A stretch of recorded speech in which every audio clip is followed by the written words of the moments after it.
Welcome to A Conversation with History. I'm Harry Kreisler of the Institute of International Studies.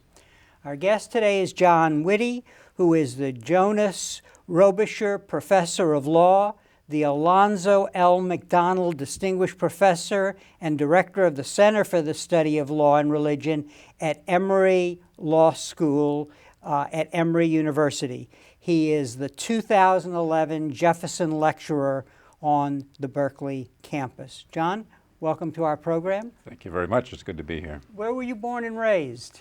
Born and raised in St. Catharines, Ontario, in Canada, Niagara Falls, Toronto area. And looking back, how did your parents shape your thinking about the world? The big influence. They were typical shirt-of-the-back story immigrants, came over from the Netherlands. They had met in the underground during the Nazi occupation of Holland, taught me the importance of faith and loyalty and discipline. They came with shirt of the back and had all of us educated. We were taught all the Puritan virtues, frugality, austerity, discipline, religious worship. But we were also taught to appreciate the other and to work with the other, the downs and outs of society, especially those that were of different faith but were being persecuted. That was a fundamental part of our identity growing up. Was there much recollections of this work in the underground and what that experience was like and how that impacted their values? Interestingly, they talked very little about it. We knew about it, we knew it through other family members, but only now in their mid-80s are they beginning to speak about it a little bit. Only grudgingly, only carefully, only with a lot of hedging about what really went on. My father also spent 3.5 years after World War II in the Netherlands, military, working in Indonesia and serving on the front line. And I think he had horrific experiences there that now in his mid-80s are causing him nightmares. Mm-hmm. And what about world events, discussions around the dinner table about that or other matters? Very small, closed community in which I was growing up. My parents, because of their poverty and because of the Depression, were largely uneducated. We lived in a small Dutch immigrant cocoon. Our neighbors were Ukrainian Orthodox and Italian Catholics. We got along with them, but that was principally our world. I was educated in religious grade schools and high schools where we learned basic things about the world, but it was a rather sheltered existence until I was 17 or 18. And then where did you go to college and what was your major in? I followed the natural path for a Dutch immigrant boy, which was to go to Calvin College in Grand Rapids, Michigan. It was the college of the Christian Reformed Church, of which I was a member. I was there, my world opened up rapidly when I got there. That was a big city, that was a big intellectual environment, and I studied biology, history, and philosophy. I simply couldn't settle on one, and so I was a pre-med, a pre-law, and a pre-graduate school student. And it was a small enough college where you could do all three without being too much of a fool. And what helped you sort that out? I mean, a lot of different paths that you could have taken. I was inspired by teachers in all three of those fields, and I ultimately did the MCAT, the LSAT, and the GRE, and applied for law school, medical school, and graduate school. Got into all three, and then couldn't decide. And what ultimately helped me decide was I wrote to this wonderful professor at Harvard Law School called Harold J. Berman, whose work I had read a great deal in my undergraduate days. He had been writing on issues of Soviet law, but also law and religion in Western history. And I found his work deeply satisfying intellectually. And I just took, as a 21-year-old punk out of Calvin College, the whim of writing him and asking him for his advice. And he gave me a long 2-page letter back, and the core of his advice was, come study with me, and we can work together on issues of law and religion in Western history. That was the key for me, and I went to sit at his feet. And so it was Harvard Law School, and there, what was there a kind of a focus that immediately attracted you? This kind of, obviously you ended up with law and religion as a very great interest. Yeah, I spent, all law students have their first year prescribed, and during that first year of law school courses, I spent 40 hours of work working with Berman. It was a little grueling, but it was a wonderful opportunity to be released into the treasure room of the Harvard Law Library and read all these fabulous tracts from the 14th to the 18th century, focusing on different aspects of law and religion in Western history. Throughout my second and third year, I continued to work with Berman. I took elective courses in the grad school, the divinity school, as well as the law school. You don't specialize in law school, but I tended to focus on courses that looked at issues of legal history, legal philosophy, interdisciplinary approaches to law, which were just beginning to bubble at Harvard Law School at the time, with critical legal studies especially. And I had a chance to just smell the flowers in a number of different fields and convince myself that the stuff I was doing avocationally as a research assistant with Berman was really front and center of what I wanted to do professionally.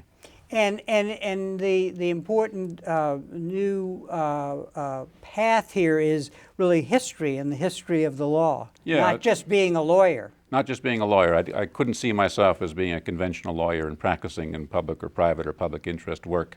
I would do that if it was necessary for 5 or 10 years to cultivate a traditional specialty and then hold that out alongside my passionate interest in law and religion and legal history.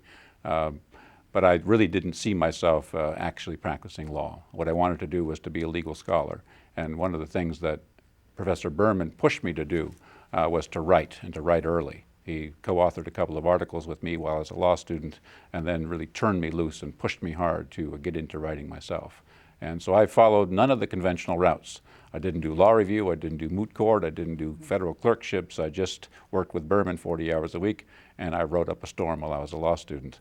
And that got me started rather quickly as a law professor.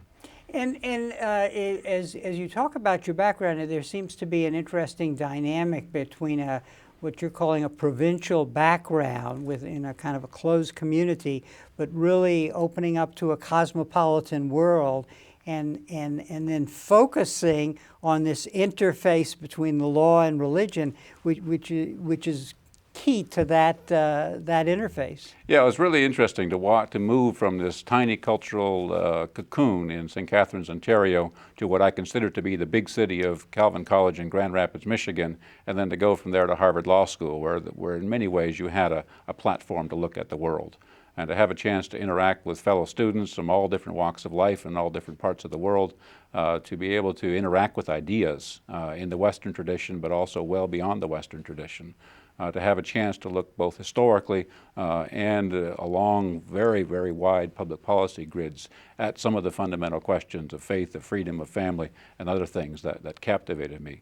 Convinced me that the binocular of law and religion that Berman was giving me the opportunity to look through, and to think about how these two great universal solvents of human living have worked historically, how they work today, how in many ways they provide the biggest challenges for us historically and today. That was a captivating way to think about the world anew.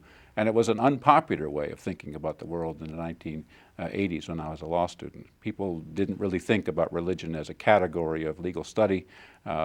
Most people still were working under the Enlightenment assumption that religion was superstition, it was the opiate of the masses, it was something that would happily die a quiet death as scientific rationalism took over and technology would replace the priesthood as the leaders of our society and culture.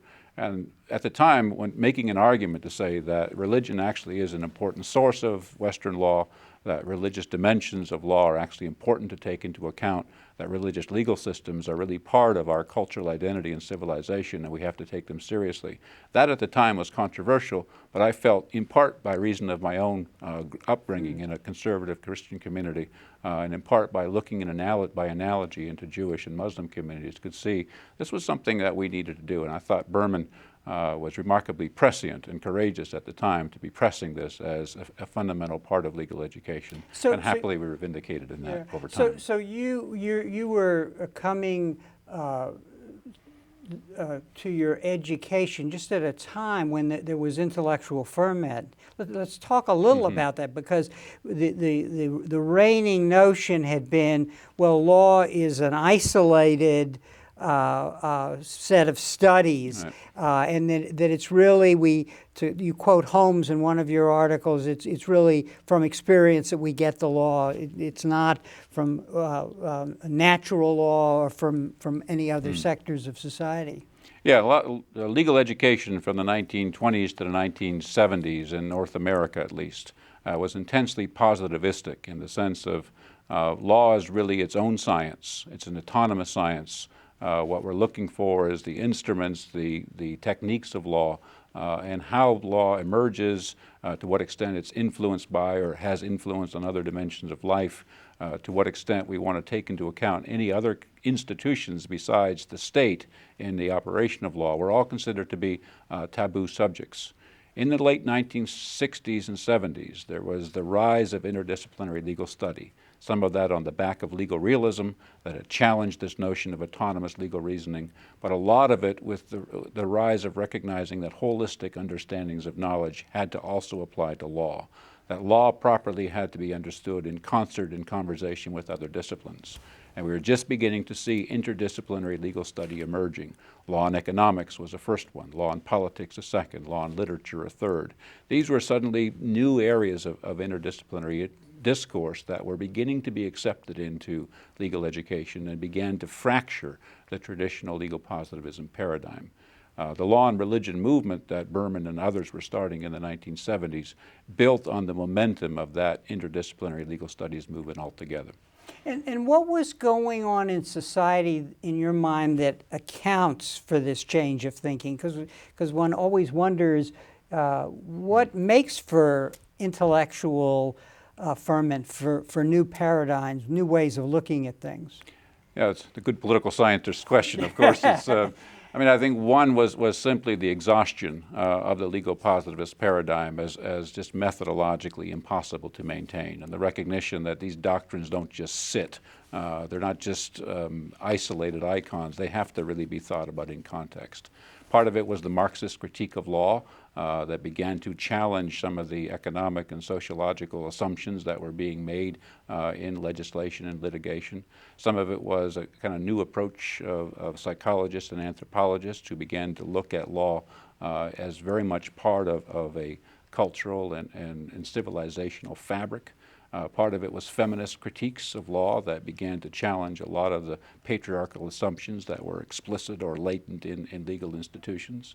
And I think part of it was simply the new holism that was beginning to emerge in epistemology, where people were beginning to say, look, in order to understand life, in order to understand a big institution like law or religion or the economy or things of comparable heft, we really needed to have a kaleidoscopic methodology. And I think all of those converged together in higher legal education to force people to try to develop new paradigms. And interdisciplinary legal study was the beneficiary of that in the 1970s and 80s. What is the skill set involved in the kind of work that you do? Obviously a knowledge of the law, but you clearly come to the profession at a time when interdisciplinary skills are very important, and it would also seem that comparative skills are very important. It's not just what's happening in Christianity or Judaism, but also Islam. Yeah, it's, I mean, you have to remember interdisciplinary legal study is about legal study. And first and foremost, what we're doing for people coming through a law and religion focus is to prepare them to be lawyers. In any walk of life, in any profession, or any institutional structure, they've got to learn the basic black letter rules and tools of contracts and torts and property and constitutional law. They have to learn the basic methods and matters of legal science, methods of reasoning, methods of evidence collecting, methods of building and breaking down arguments. They have to understand that they're part of a long tradition and understand what precedent means and how to apply it. There's no substitute for that in any interdisciplinary legal approach that betrays those fundamentals of the profession, really in many ways betrays itself over time. So what we do is we add a dimension to education that says that religion has been an important historical source for many of our legal ideas, for better or for worse. That religion is a dimension of life that has to be taken into account when you look at how a legal institution or system as a whole operates, and that religious communities themselves have legal systems. Halakha within Judaism, Sharia within Islam, canon law and ecclesiastical discipline within Christianity, and that these are massive nonprofit organizations global in their sweep, that have internal mechanisms of law that have to be understood, and that we have to understand the relationship between them and state law. We have to understand the religious freedom claims that those individuals and groups make on the strength of their religious convictions and religious institutional apparatus. And we have to understand how to broker the inevitable tensions one has between different religious communities' understandings of law or their own particular religious legal system with each other and with the state. And then I think finally, I think the real question is trying to sensitize people to the reality that law and religion is simply one example of interdisciplinary legal study. That to do this right, like to do legal education in general right, you have to have very strong peripheral vision. You have to understand law and economics. You have to understand law and sociology, law and politics, law and literature. The best lawyer who's trained is always trained at least to have very, very powerful peripheral vision. That even if he or she is specialized in a given area of law, like law and religion, you have to be sensitive to and have enough peripheral vision to understand what's there on the outside of your discipline. Law is a big universal solvent of human living. Law is a huge science that has to be mastered. And even if you specialize, you've got to have enough sense of when you don't know. You refer at one point in one of your essays to kind of a binocular vision when it comes to understanding the interface between law and religion. Talk about that, because the trajectory in the past was to focus on one or to focus on the other. So part of it's just a clever image to try to get people to recognize that when you're looking at, especially an historical phenomenon or a movement, say the 16th century Protestant Reformation, you can't just look at that through theology or through doctrine or through liturgy. And you can't just look at that as the time of the reception of Roman law or the transformation of the Roman Empire, the Holy Roman Empire, or the rise of the legal profession. In many ways, what you're interested in is taking a binocular vision of that movement, of that period, and saying, how do these two feed each other? In many ways, it's a species of the question you asked me a few minutes ago. What caused the change in the 1970s and 80s toward interdisciplinary legal study? This is a spin on that question, which is, to what extent, if you put law and theology together, if you look at this through the lenses of both the professional legal historian and the professional church historian, what do you see in the 16th century that's distinctive, and how do they feed each other? It's that image that I acquired initially as an historian that I'm trying now to train on modern questions of family, for example. Family being both a legal and a spiritual institution. Issues of education, which in many ways has both religious and secular dimensions. Issues of charity and the like. So in many ways, it's an attempt to say, rather than simply training one methodology, one set of institutional concerns, one set of professional aspirations on a given topic or theme, let's try to bring the two together into an interesting widening of the perspective that's offered by that. I'm curious in terms of being a historian of a faith, and if one actually believes in the faith, what is that tension like? Because the law and history is finding the truth by rigorous standards and searching for objectivity, but on the other hand, a person of faith is a believer. But somehow I get the sense from your work that this tension really is helpful in probing what happened in the religion and understanding the dynamic by which this is brought into the legal system. Yeah, that's a big question, and we could be here a little while. First of all, objective historiography is a wonderful thing to do in the classroom, but it's not really easy to do in practice. So people bring their blinders, people bring their prejudices and preferences, and that's simply part of the epistemology of being an historian. Secondly, I would say I'm not an historian of a particular Christian community or a particular tradition of thought. I'm really an historian of the West. I happen to study the two millennia of the Common Era, sometimes dipping into ancient Greek and Hebrew and Roman texts, and increasingly as I've gotten a bit older, trying to look beyond the West for analogy, for competing perspectives, for different ways of thinking about things. I'm interested in this in part as a person of religious faith who wants to find a way of reconstructing some of the wisdom of my particular tradition of Christianity and making it applicable to a modern pluralistic world where there is no longer an assumption of a Christian magistrate, when there's no longer an assumption of an established religion, and when there's intense pluralism and people's argument from faith or from a canon or from a tradition is simply the start rather than the end of the conversation, that in many ways developing the rational logic to make this wisdom of the tradition applicable and useful to broader pluralistic society. So part of my exercise is that. Part of my exercise is that of an historian to say, historian of law, excuse me, to say, I'm interested in seeing what precedent is useful and what precedent needs to be discarded.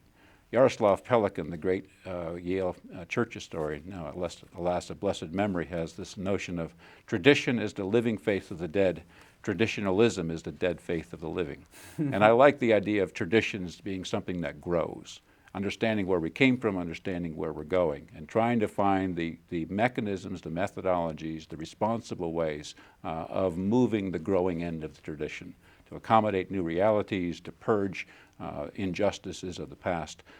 So both of those exercises are going on simultaneously in my mind. I don't pretend that I'm objective, but what's interesting to me personally as I walked these last 25 years is that this little boy in St. Catharines, Ontario, with a very, very small Christian cocoon of a Dutch Calvinist variety in particular, and having the privilege to grow in humility as you look across the world and you look at all these fabulous ideas and institutions that are out there, to see all these different faith communities and how they operate. And it reminds me, and I'll stop at this, reminds me of this wonderful adage that Martin Marty, the great church historian at University of Chicago, has, playing with this movie theme. It takes a thief to catch a thief. And his flip on that is it takes a person of deep religious conviction to appreciate the deep religious conviction of another. You learn by analogy, and you appreciate, tolerate, respect the rights of, and support the existence of the other, just because by analogy you can see what they're doing and why they're doing it. And that's kind of been what's interesting for me as I've kind of toured Judaism, Islam, and dabbled a bit in other faith traditions and their influence upon law and culture. One of the conclusions that I think you've come to as I read some of your essays is really that there is a lot of commonalities in the law and in religion, that these are two domains that in some sense mirror each other. There are a lot of similarities that have evolved over time. Yeah, I mean, we share certain concepts. I mean, covenant and contract, justice and righteousness. We share certain institutions, take marriage, take education, take charity. We share a number of methods. I mean, how to parse a text, how to build a tradition, how to create a canon, how to reason responsibly from text and tradition to modern prescription or principle. We share a lot of institutional structures. I mean, religious communities are organized as corporate entities in many ways and have government structures that sometimes are analogous to that which prevails in the state. Historically, sometimes these overlap. They were the same. Today, they're often differentiated. And so what I'm interested in is kind of looking at that creative interplay and then taking again the binocular angle. In many ways, when we're talking about an agreement that we have together, from a religious side, it's a covenant. From a legal side, it's a contract. And what's interesting is the convergence between those two, or the overlapping consensus and the creative tension between those two. We talk about redemption and rehabilitation as ways of moving beyond a point of conflict and coming back into community. Well, from a religious side, this has some really interesting liturgical and other institutional and psychological elements. From a legal side, there's a lot of methodology in that and institutional responsibility that follows. So part of what I'm interested in is to look at those binaries, especially where there's creative tension. I would be curious, because you seem to be well positioned to give us some insights on this. What does creativity look like in the law, and what does creativity look like in religion itself, the practice of religion, and can they be compared at all? That's interesting. That's an interesting question. Well, we're both working out of traditions. We both presuppose precedent, and we both make changes only when we overcome the presumption of the null hypothesis. There has to be strong argument to make change. So creativity is in part a creature of what we're faced with in a society. Law works, theology works, or religious communities work with the contingencies of where they live. I'd say secondly, I mean, inspiration works in both these traditions in different ways. I mean, religious communities talk about divine inspiration or inspiration from the heart, but legal communities talk the same way. I mean, we have transcendent ideals. We have transcendent values that we seek to aspire to. I mean, what is liberty? What is, due process of law? What are some of these fundamentals that we take for granted? These are transcendent ideals that inspire certain change over time and induce creative change. I think third, we also sometimes face common calamities.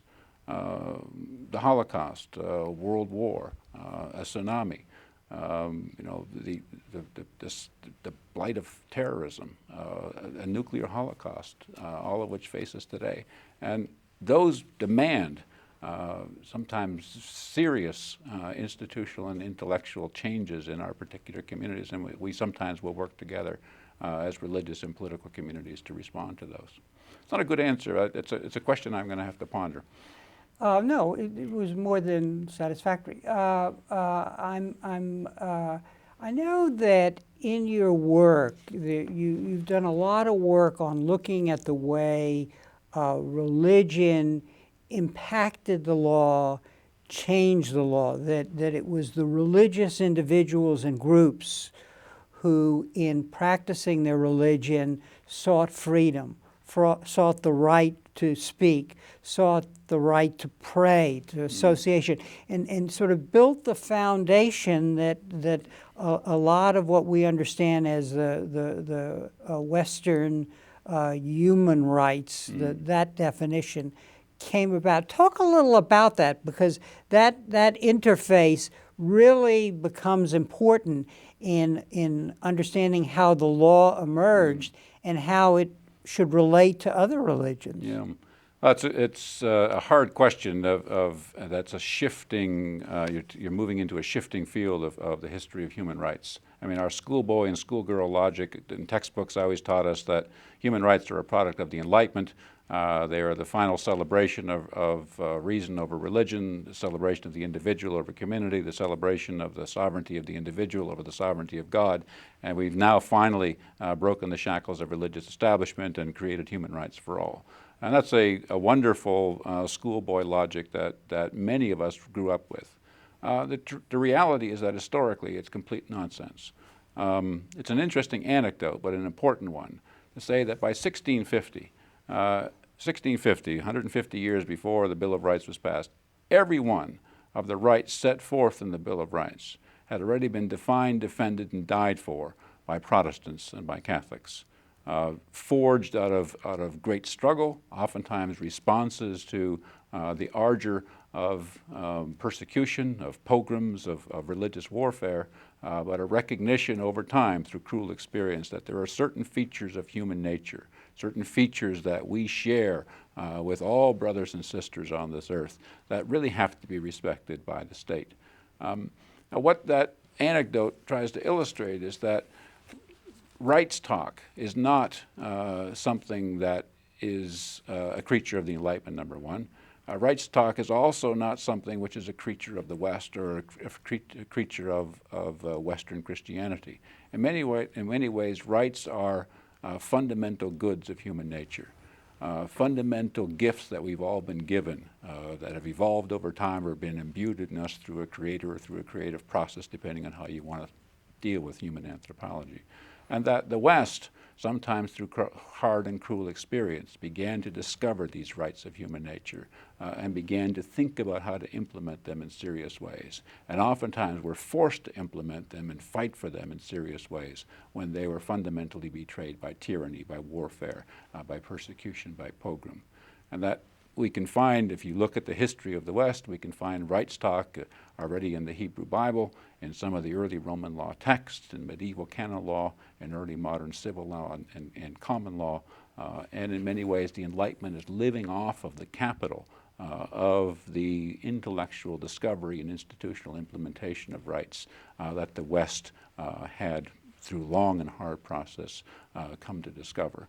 And why that's important for discussion of universal human rights in the 20th and 21st century is that what human rights instruments today become for other communities are simply mirrors in which they can reflect upon their own civilization and cultural and religious experience, and invitations for them to go back to their texts, their canons, their original ideas, their great prophets, some of them slaughtered for their courageous advocacy, and to begin to see in their own religious traditions and civilizational patterns what are the teachings and practices, norms and habits that are most conducive to what we in the West now in the 20th century have called human rights.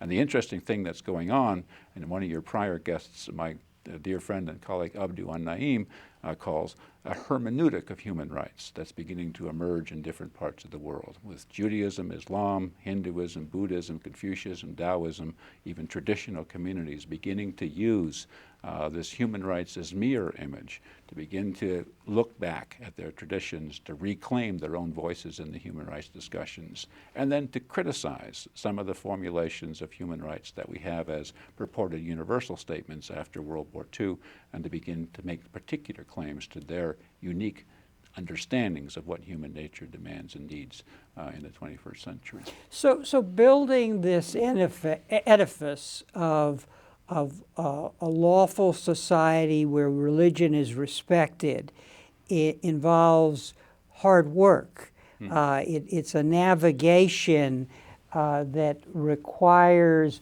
both the law and society to change on the one hand, but also religions, you're suggesting, to think about their own history and their own set of values in light of what you call the mirror of human rights. Hard work. It is hard work, and cruel work sometimes, and oftentimes is induced or catalyzed by the sudden and traumatic absence or betrayal of fundamental rights. I mean, what happens when you blow up 100,000 people? What happens when you see tens of thousands of people dying from famine or treatable disease, when there's food rotting in the storage sheds? What happens when you have massive atrocities, alas, as we've seen in Chile and Southeast Asia, in Rwanda, Burundi, and Chechnya and elsewhere? We're beginning to see we viscerally react against that, in part because it violates our very human nature to see brothers and sisters in different parts of the world so trammeled in their human existence. And what it induces, and the hard work it causes, is to get the local communities to begin to process, painful as it is, to claim what are the grounds on which we can properly treat the other, and what are, on those grounds, the violations that have to be, what are the violations that have to be both advertised, indicted, and then ultimately pursued for remedy.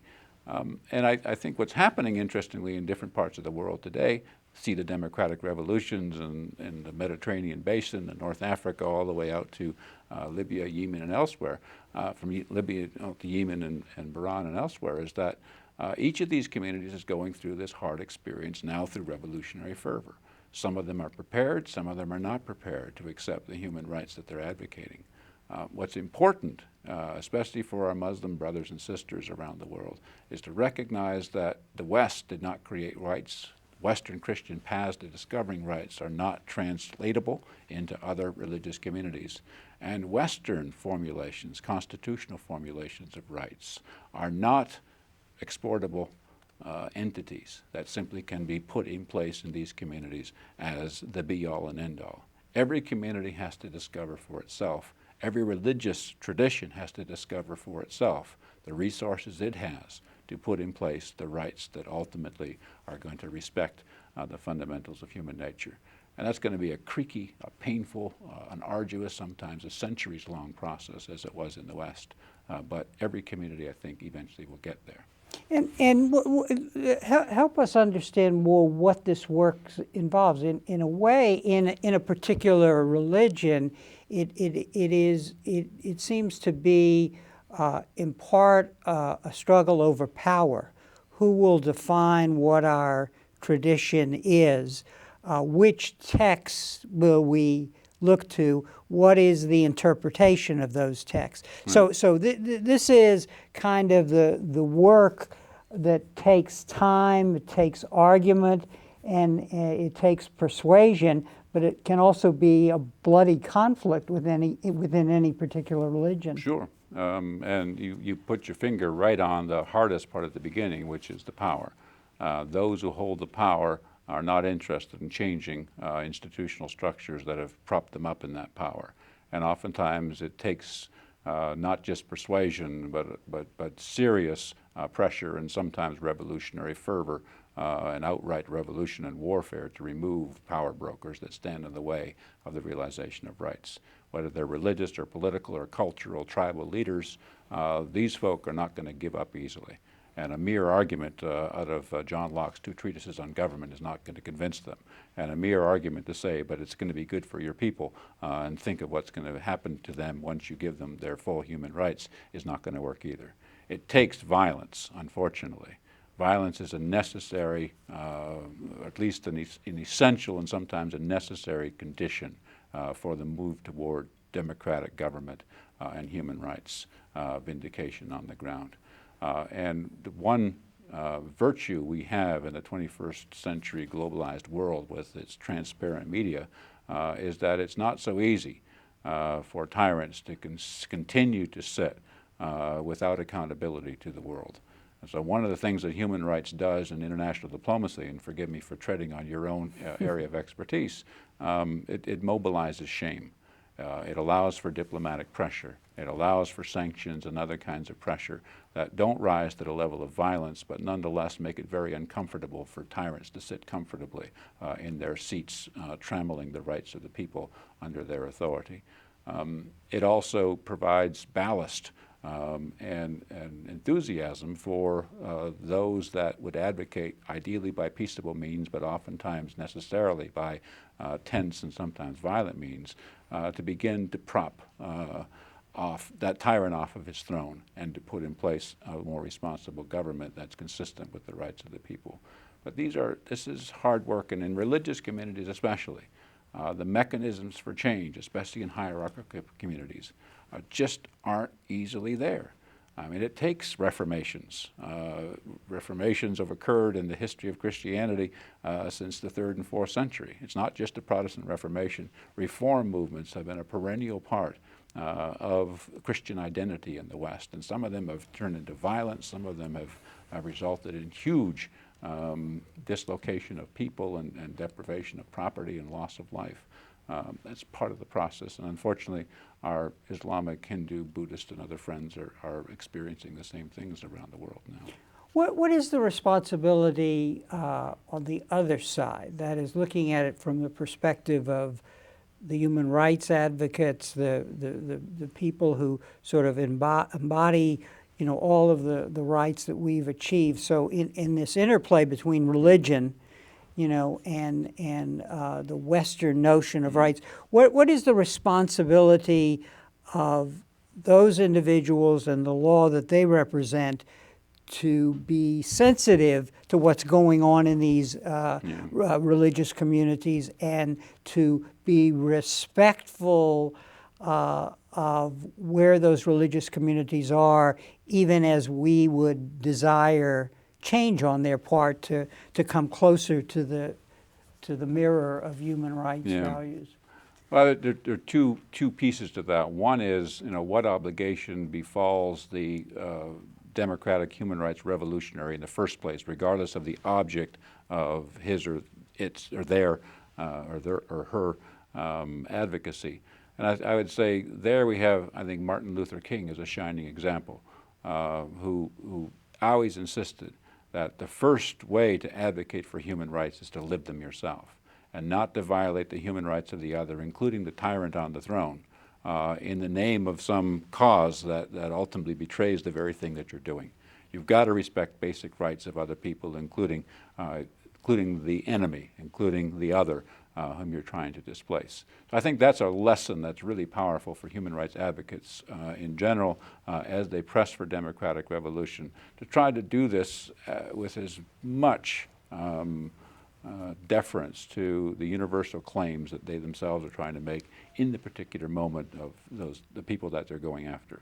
I would say, especially with respect to human rights advocates looking at religious communities, I think we have to avoid the easy assumptions of the 1950s through 70s, where it was assumed that religion is irrational, that religious communities are simply bastions of power, that religious communities themselves are simply incapable of being reasoned with on human rights terms.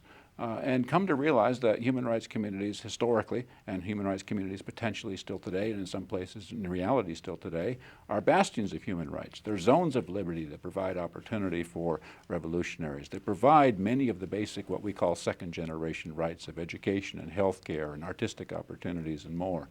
And that religious communities are allies, not enemies in the struggle for human rights. They'll be hardened, sometimes intractable religious leaders out there periodically whom one will encounter.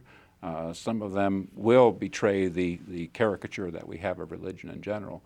But I think folk have to recognize that if you can find ways of appealing to these religious communities in and on their very own terms, find ways of making this human rights mirror something that they're forced to reflect on.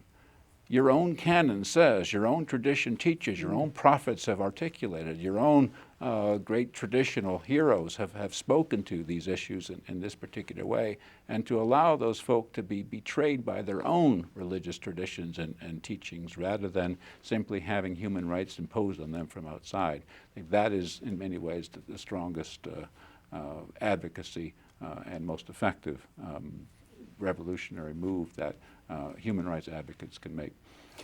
Let's look at a case in point, and that is the growing number of Muslim communities in the West. The question is raised, well, to what extent should Western courts recognize Sharia and court proceedings of Muslim courts and so on? So give us a sense of how you see this tension evolving over time in a way where there is appropriate adjustment on both sides for bringing these communities, together.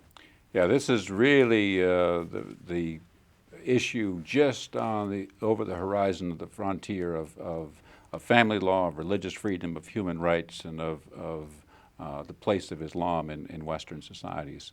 The question is to what extent can faith-based family laws, Sharia courts, be given jurisdiction or power over the marriage and family lives of their voluntary faithful? It's an issue that's getting pressed very, very firmly in Western Europe and the United Kingdom.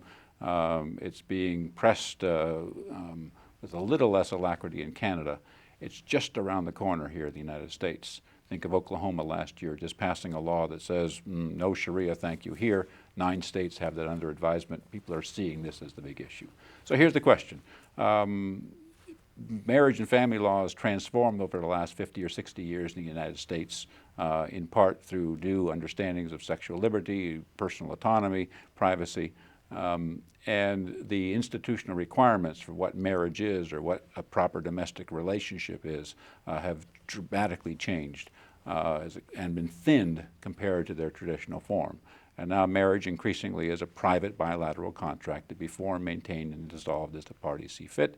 Sexual relationships outside of marriage are perfectly permissible as long as they're voluntary and the parties are consenting adults. And the traditional range of sex crimes that are out there, abortion, contraception, adultery, and the like, are increasingly becoming private offenses at best that are not enforced, in part because of dead letter or constitutional change that's emerged. Muslims don't like these changes for the most part in their new Western host homes, and they want out. They want to be free from this marriage and family law system that now obtains in many Western democracies, including the United States, and they want to become a law unto themselves. And their argument increasingly is to say, we would like to have our voluntary faithful opt out of the state law and into the law of our own religious community. And we would rather have our imams and our Sharia tribunals and our religious leadership in our community govern our questions of marriage, family, sexuality, child custody, inheritance, and the like, rather than have these questions be dealt with by the state. And if we have our voluntary faithful who accept our jurisdiction over marriage, we don't want any one of them appealing to the state when we judge against their interest and they all of a sudden seek relief from a local state or from a federal court. And their argument is we'd like to have that autonomy, because actually Jews have that.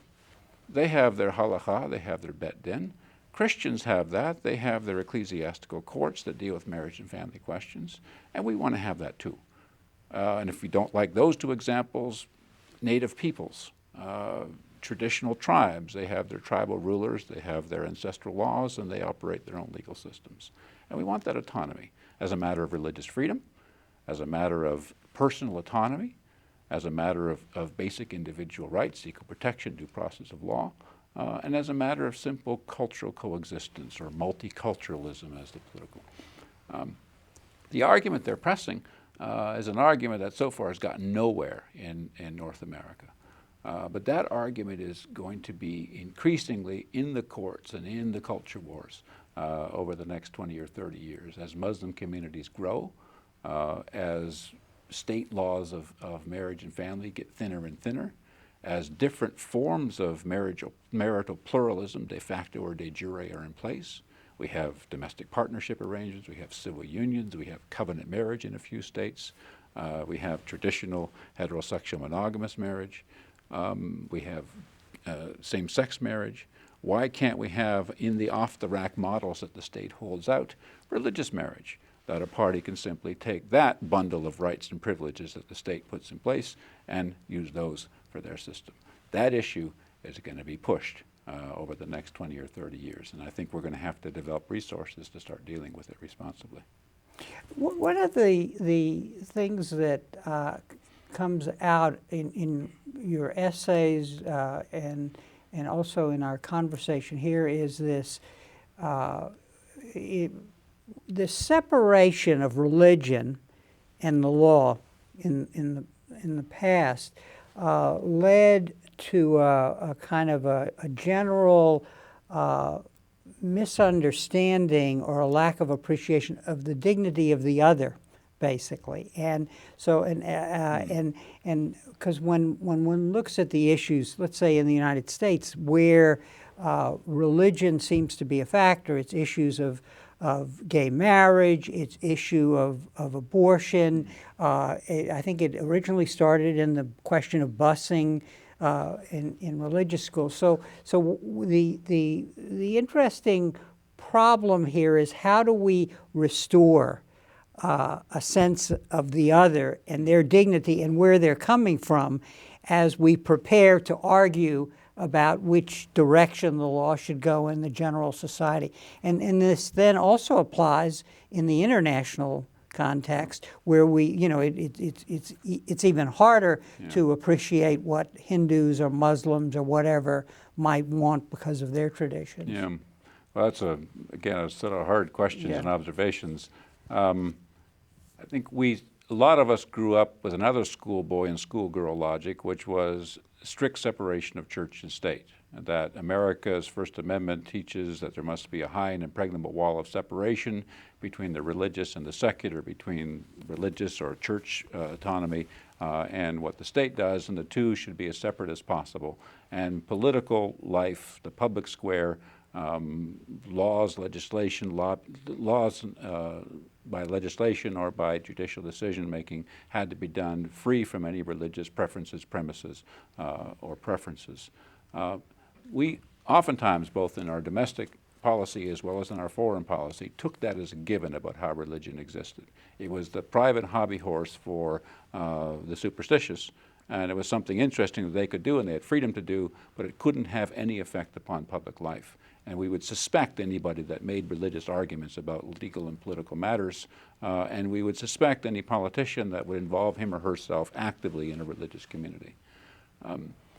That's given us a reflex about the purported secularity and the neutrality of law and government in general. And I think over the last 30 years, that's just flown very, very strongly into very strong headwinds of epistemology that have said, come on, this notion of neutrality really doesn't work anymore. Everybody has basic founding assumptions, meta-ideals that they work with, and that some of them are religious, some of them are secular, but they're equally fervently held. Secondly, we've come from that separation of church and state logic into an assumption that the state has omnicompetence over things like marriage, over things like family, education, charity. Religious communities may want to do that themselves, but the state really has exclusive authority over this, and cooperation between the two shouldn't exist. And over the last 30 years, we've come to realize, with the pervasiveness of the state's presence in society and the activity of religious communities in society, that there are plenty of areas where they overlap. And so what the burden going forward is to find the places of overlapping consensus, of cooperation between the two, where they can get along and can serve each other rather than being in constant tension with each other. Whether that's a respect for the dignity of the other or the office of the other, that's, I think, an aspiration, but I think it's, pragmatically at least, religious communities and political communities are going to have to figure out how to get along on some of the fundamentals, both domestically and then increasingly internationally. And marriage and family questions that we just talked about a few minutes ago, education questions, charity questions are areas where we're renegotiating those boundaries.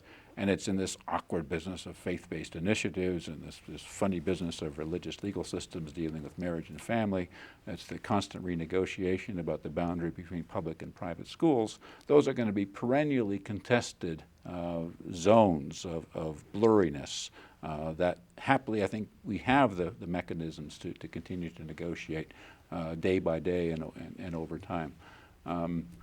But I think we're going to have to just get over the lie that religion and law are hermetically and hermeneutically separate, and that religious and political institutions can live in completely separate, indistinguishable spheres. The overlap is inevitable, and finding the hermeneutic to allow them to interact responsibly, maintaining the integrity of each side's responsibility in society, I think, is the goal. The tension here, it seems to be on the one side, we can have fanaticism and prejudice emerging from one or another of the actors. On the other hand, we see things like humanitarianism, charity, a fellowship for the other, and so on. Is there an ideal lever here helping us to move down the right path to negotiate these contradictions between what can be the dark side of religion, versus which is a piece, but that is present in different places and different times. But on the other hand, the real virtues and strength that are brought by religion to the law.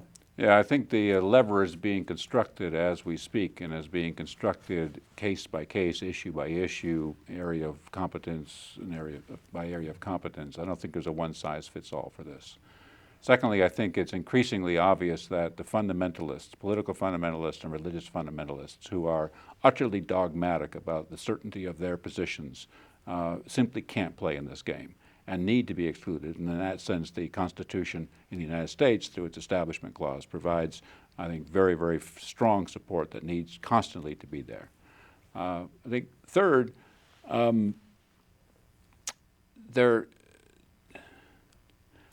no new cooperation between religious and political communities can betray the fundamentals. The fundamentals of freedom of speech and press and assembly and association, the fundamentals of equality on racial, gender, culture, and other grounds that have been so highly sought after. No cooperation, I think, can sacrifice due process and equal protection ideals more generally. And I think one of the things that we've learned, in part by trial and error, is that as we think about bringing religious communities and political communities back into cooperation, we're going to have to make sure that we don't give up on those constitutional fundamentals. So in the faith-based initiative program, to give an example, where religious communities now can be amongst others to receive federal or state funding and deliver that to the needy in society for whom the funding is directed. Those religious communities can't discriminate on any ground, religious, gender, culture, or racial, or other ground in delivery of the services. They can't coerce a person to, as a condition for receiving the aid, participate in their religious worship service. They can't use the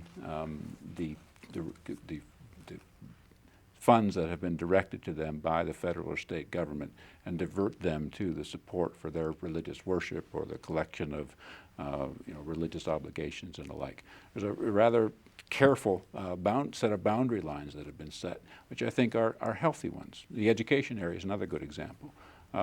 Yes, we can allow religious schools and public schools to sit side by side, and that parties have a choice where they want to send their children, or if the children are becoming young adults, where they want to go. But there are certain fundamentals that are non-negotiable. They have to get basic reading, writing, arithmetic. They have to have basic physical education. There have to be basic facilities requirements for laboratories and gymnasia and libraries that are there. They have to be prepared as democratic citizens. We cannot handicap them if they choose to go to a religious school. There too, a religious freedom objection or an argument to say, but no, we want to cooperate only on our own terms by teaching them only Hebrew or Arabic or Dutch or Latin, simply is not going to fly. And there too, I think we have made the kind of pragmatic adjustments, the construction of at least one lever, to make this cooperation work. And those are hard things to construct, and it's a malleable instrument that's going to be renegotiated from time to time. I think it's worth constructing them so that religious and political communities can cooperate with the outsiders, the fundamentalist outsiders left out of that cooperative vehicle, and vigilant, transparent regulation to ensure that the areas of cooperation simply do not become stepping stones for coercion or for betrayal of some of our fundamental constitutional ideals. One final question. How would you advise students to prepare for the future where, whether they are religious or not, religion will play an important part in kind of the public area, the public discourse? Yeah, I would go back to my argument a few minutes ago about the importance of learning to train your peripheral vision. Even if you don't want to be focused on religious life or religious identity, you don't want to be part of a religious community, that's taboo for you. You've got your own faith, you've got your own spiritualism, or you have no faith, or you have anti-faith. It's important as a learned member of society to have just enough knowledge of those that have a different set of beliefs and practices to be able to understand what they're about, what drives them, what are their punch points, what are the things that you have to watch out for, and what are the things within them you have to respect. It's interesting, Mahatma Gandhi has this wonderful idea, a community and an individual's commitment to freedom is judged by how they treat their most hated minorities. And I like that idea. It's basically a learned citizen who's democratic and who believes in human rights values as a sine qua non for our existence of living together. Has to be able to know enough to know how not to love the other, but not to hate the other. And I would say for a person growing up, to learn about different faith traditions, to wander into a temple or a synagogue or a mosque or a church and kind of feel what's there, to read a few of the key texts, to be aware of what's going on in society, so that you can be in learned conversation and you can advocate the position that you take, which happens to be of no faith or anti-faith. If you don't have the resources to understand the other, you can't argue convincingly about the other. On that note, John, thank you very much for this fascinating discussion. Thanks so much for having me. And it was a great pleasure to have you on our program. Thank you. And thank you very much for joining us for this conversation with history.